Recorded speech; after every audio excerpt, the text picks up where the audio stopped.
नमस्कार, मैं हूं प्रवीण दुबे। तो आपने आज दिन भर देखा न्यूज 18 पर फैसले का दिन।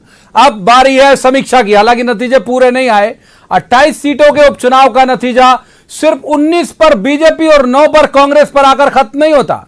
28 सीटों के उपचुनाव का नतीजा यह भी कि मध्य प्रदेश में बीजेपी का सबसे भरोसेमंद चेहरा है शिवराज सिंह चौहान। नतीजा यह भी कि बीजेपी हर चुनाव पूरी ताकत से लड़ती है। 28 सीटों के उपचुनाव में शिवराज के चेहरे पर संगठन ने पूरी ताकत झोंक दी थी। नतीजा यह भी कि बीजेपी कार्यकर्ता की निष्ठा संकट में पार्टी के साथ और मजबूत हो जाती है। सवाल यह है कि जब चेहरा शिवराज थे और मेहनत पार्टी संगठन की, तो समर्थकों की जीत के साथ साख बचाने में बेशक कामयाब हुए हों सिंधिया, लेकिन बीजेपी में अब उनकी नई भूमिका क्या होगी?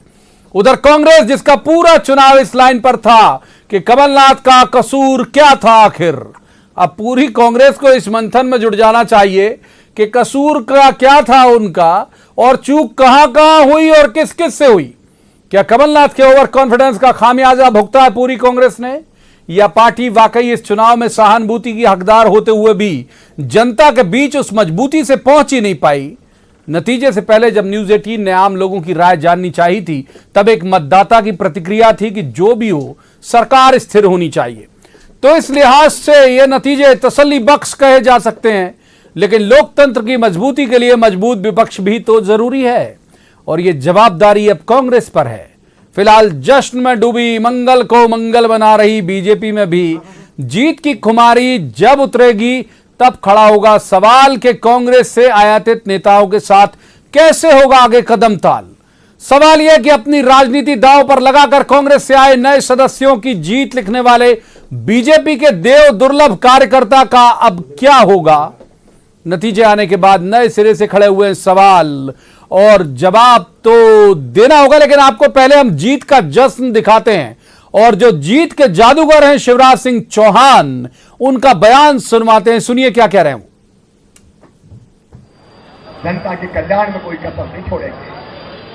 इस संकल्प के साथ हम विनम्रता से ये विजय स्वीकार करते हैं और कार्यकर्ता बहनों और भाइयों से भी मेरा आग्रह, हम इस विजय को पूरी विनम्रता के साथ स्वीकार करें।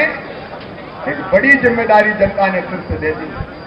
1.25 महीने का एक काल आया, तब दूसरों को परखा, लेकिन उन्हें जांचा तो लगा कि भाजपा ही खड़ी है और जनता फिर हमें आशीर्वाद देने आई।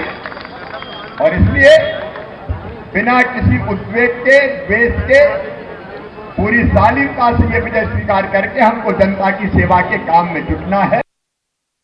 तो सबसे पहले मेहमानों का परिचय मैं आपसे करा दूं। हमारे साथ हैं भरत सिंह कुशवाहा, ये राज्य मंत्री हैं मध्य प्रदेश सरकार के। भरत जी का बहुत स्वागत है। दूसरे मेहमान अभी हमारे साथ मौजूद हैं मनीष दीक्षित, ये पत्रकारिता का बहुत चर्चित चेहरा है, बहुत अच्छे राजनीतिक विश्लेषक हैं। कांग्रेस के जो मेहमान हैं वो जुड़ेंगे थोड़ी देर से। मनीष जी का भी स्वागत, भरत जी का भी स्वागत।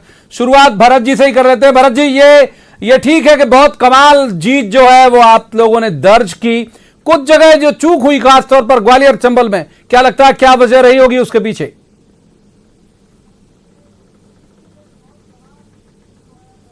निश्चित रूप से शिवराज जी के नेतृत्व में भारतीय जनता पार्टी को बड़ी सफलता मिली है और मुख्य रूप से शिवराज जी पर जनता ने भरोसा किया है, मतदाताओं ने भरोसा किया है केवल शिवराज जी की एक ही बात पे।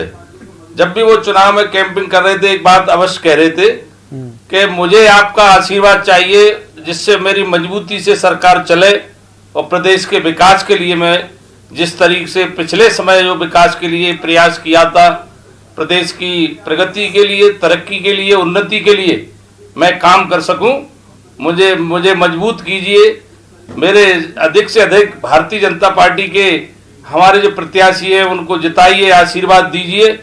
जनता ने शिवराज जी पर पूरी तरह से भरोसा किया, विश्वास किया और जनता ने आशीर्वाद रूपी भारतीय जनता पार्टी को जिताया है, शिवराज जी पर विश्वास किया है।